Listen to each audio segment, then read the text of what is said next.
इस काल भगवान को ही हम ब्रह्म कहते थे, और जो वेदों के ज्ञाता माने जाते थे वो कहा करते थे कि ब्रह्म सुप्रीम पावर है,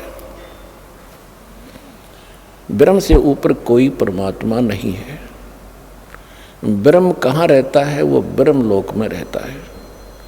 फिर पूछते थे परमात्मा है कैसा? कि वो निराकार है। तो पुण्यात्माओं, अब आपको परमात्मा का दिया हुआ वो ऐसा ज्ञान प्राप्त हो चुका है कि उस ज्ञान की तुलना में आप बहुत आसानी से तोल सकते हो, जांच सकते हो। जो हमारे धर्म गुरु ऋषि महर्षि जो हमें ज्ञान दिया करते थे, वो कितने भगवान से परिचित थे, वो कैसा उन्होंने भगवान को जाना था। और परमात्मा ने आकर जो ज्ञान दिया है वो हमारे सदग्रंथों में पहले ही विद्वान था। और जिनको हम विद्वान माना करते थे और जो संस्कृत भाषा बड़ी धारावाहिक बोला करते थे, उनके ज्ञान के सतर का अब हमें पता चला। उनको अपने अध्यात्म धर्म ग्रंथों का कै ख भी पता नहीं था, कै ख भी पता नहीं था। ये सुनी सुनाई कथाएं वो सुना रहे थे, फिर आगे उनसे सुनकर कोई और सुना रहे थे। ये एक लोक वेद बनकर हमारे हृदय में समा गया था कि बस इतना ही है ये ज्ञान अध्यात्म, और यही है भगवान जो ये हमें बता रहे हैं। तो इसके ऊपर हमारा कोई भी ऑब्जेक्शन नहीं रहा था। जिस भी धर्म में हम जन्मे थे वही कथाएं हम परंपरागत सुनते आ रहे थे, और हम संतोष कर लिया था। हमने संतुष्ट हो चुके थे कि जो साधनाएं मैं कर रहा हूँ, मेरा साथी भी कर रहा है, रिश्तेदार भी कर रहा है। जहाँ जाते हैं उसी प्रकार मंदिर में जाते हैं, मूर्ति पूजते हैं, जल चढ़ाते हैं, या कोई मंगलवार का प्रसाद बांट देते हैं, व्रत रखते हैं। ये था एक लोकवेद, और ये त्रुटि थी हमारे अध्यात्म गुरुओं की। जो आध्यात्मिक जो टीचर गुरु थे वो बिल्कुल निल थे, वो डल थे, उनको भक्ति मार्ग का कतई पता नहीं था। यहाँ तक कि हमारे जो महर्षि माने जाते थे, ऋषि महर्षि ब्रह्मा विष्णु महेश, जिनको हम सुप्रीम पावर मानकर उनको समर्पित थे, उनको भी भक्ति मार्ग का कै ख का पता नहीं।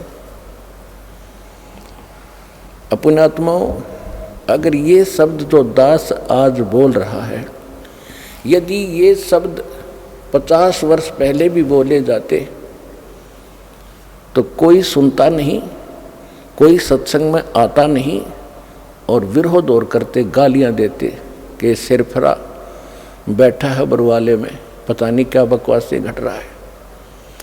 तो परमात्मा आए थे स्वयं 600 वर्ष पहले, दाता कबीर भगवान। वो यही ज्ञान दिया करते थे जो दास आज उनका बताया हुआ आपको सुना रहा हूं। और उस समय जब परमात्मा यही ज्ञान बताया करते थे, उनको कितनी यातनाओं का सामना करना पड़ा, उनकी जीवन लीला से खूब जाना जा सकता है। इन्हीं के कारण उनको उबलते हुए सरसों के तेल के कढ़ाई में जलते हुए जैसे पूरी तारते हैं से उबलता हुआ, उसमें डाल दिया भगवान को। समर्थ थे परमात्मा, अविनाशी हैं, उनको कुछ नहीं हुआ। झेरे कुएं में, बहुत गहरा कुआं होता था, 200-200 फुट नीचा, जल नहीं था, उसमें डालकर ऊपर से मिट्टी गोबर छड़े कांटेदार झाड़ियां से ठोक दिया। परमात्मा थे वो बाहर बैठे पाए। कहने का भाव ये है कि वो तो भगवान के साथ ऐसा हुआ था, अगर इस दास के साथ हो जाता तो पहले झटके मर लेता। तो इसलिए परमात्मा ने ये तरीका अपनाया कि पहले तो भगवान वो ज्ञान देकर गए, और जो विरोध कर रहे थे हमारे धर्म गुरु पंडित, वो कहते थे इसको कुछ नहीं मालूम, ये झूठा है, ये क्या जाने वेदों और गीता को। क्या जाने ये पुराणों के विषय में, इसको संस्कृत भाषा नहीं आती।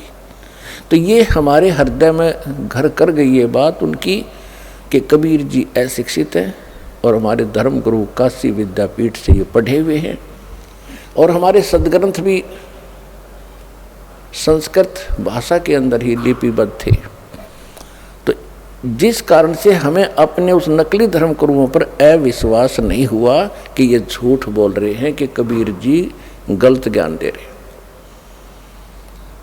तो परमेश्वर ने इसलिए ये शिक्षा आपको दी है।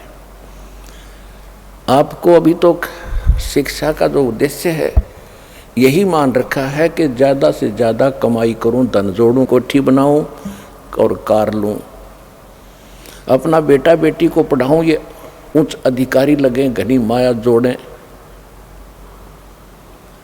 और जिसमें आपको दो दास आज वचन बोल रहा है कि ये शिक्षा परमात्मा ने आपको दी है और इस शिक्षा ने आपको इतनी हानि कर दी है आप अंदाजा नहीं लगा सकते। केवल आपने रोजी रोटी को ही उत्तम मान लिया। ये रोजी रोटी तो परमात्मा आज से पिछले इतिहास देखो, हमारे दादे परदादे वो भी अपना टाइम पास कर गए, चाहे भले ही झोंपड़ियों में रहे हों, लेकिन कितनी शांति थी, कितने निरोग रहते थे, कितनी बुराइयां नाम मात्र भी नहीं थी। और आज आप देख रहे हो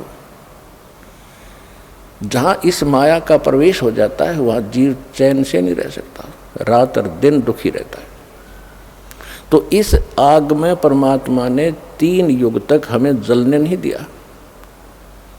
अभी 50-60 वर्ष पहले से हिंदुस्तान के अंदर इस शिक्षा की शुरुआत हुई है और अब ये चरम सीमा पर पहुंच गई 10-15 वर्ष 20 वर्ष पहले से। अब परमात्मा ने इस समय अब कितने अच्छे इंस्ट्रूमेंट दिए, इंटरनेट बना दिया, मोबाइल बना दिए, इलेक्ट्रॉनिक्स ये टीवी चैनल बनवा दिए, डीवीडी और सीडी बनवा दी, एक छोटी सी चिप बनवा दी जिसमें 100 घंटे का सत्संग आ जाता है, मैटर आ जाता है। तो इतना अज्ञान हो चुका था, उस अज्ञान को हटाने के लिए परमात्मा ने ये सुविधाएं दी आपको और उसका ये परिणाम है कि आज आप वो बातें सुन रहे हो जो भगवान 600 वर्ष पहले सुनाया करते थे और मार खाया करते थे। तो ये परमात्मा ने यही तरीका अपनाया कि जब तक इनको अक्षर ज्ञान नहीं होगा ये भगवान नहीं पहचान सकते और ये बच्चे ऐसे ही भ्रमित रहेंगे। तो परमेश्वर ने ये 600 वर्ष पहले बता दिया था, वैसे तो 4 युग पहले ही परमात्मा ने इस काल से कह दिया था, क्योंकि काल ने कहा था कि 3 युगों में जीव मत ले जाना, कम ले जाना। तो परमात्मा ने भी उसकी ये शर्त मंजूर कर ली थी कि ठीक है जो आप कहते हो ऐसे ही करूँगा। फिर काल ने कहा था कि 4था युग जब कलयुग आवे तब तो शरण जीव बहु जावे, प्रथम अंश हमारे जाही और पीछे अंश तुम्हारे जाही, ऐसा वचन हर मोय दीजे तब संसार गवन तुम कीजे। अब जो प्रसंग चला है इसके लिए थोड़ी सी भूमिका बतानी पड़ेगी कि परमात्मा जब प्रथम बार यहाँ आए और यहाँ हाहाकार मच चुकी थी, क्योंकि यहाँ तो दुख ही दुख है, बेसिक सतियो भी क्यों ना हो, मृत्यु तो वहाँ भी थी, वृद्ध अवस्था भी थी। वृद्ध अवस्था और मृत्यु इस प्राणी के लिए सबसे बड़ा कहर है और ये दोनों कंपलसरी क्यों गए का बेसिक बीच में अचानक मर जाए, लेकिन वो मृत्यु अच्छा नहीं मानता कोई भी, और बुढ़ापे में मृत्यु कोई बड़ी बुरी सी नहीं लगती। तो एक कंपलसरी है बुढ़ापा भी और मृत्यु भी, और दोनों महादुख। तो परमात्मा जब वहाँ से आए कि ये बहुत दुखी हो लिए हैं, अब इनकी अकल ठिकाने आगी होगी, इनको सच्चाई बताऊंगा, यथार्थ ज्ञान दूंगा। तुम यहाँ के रहने वाले नहीं हो, तुम सतलोक में रहते थे, वहाँ कोई अभाव नहीं, वहाँ कोई मृत्यु नहीं, वहाँ कोई वृद्ध अवस्था नहीं, वो शरीर दूसरा मिलेगा आपको। तो ये सब ज्ञान देने के लिए परमात्मा उद्देश्य लेकर आए।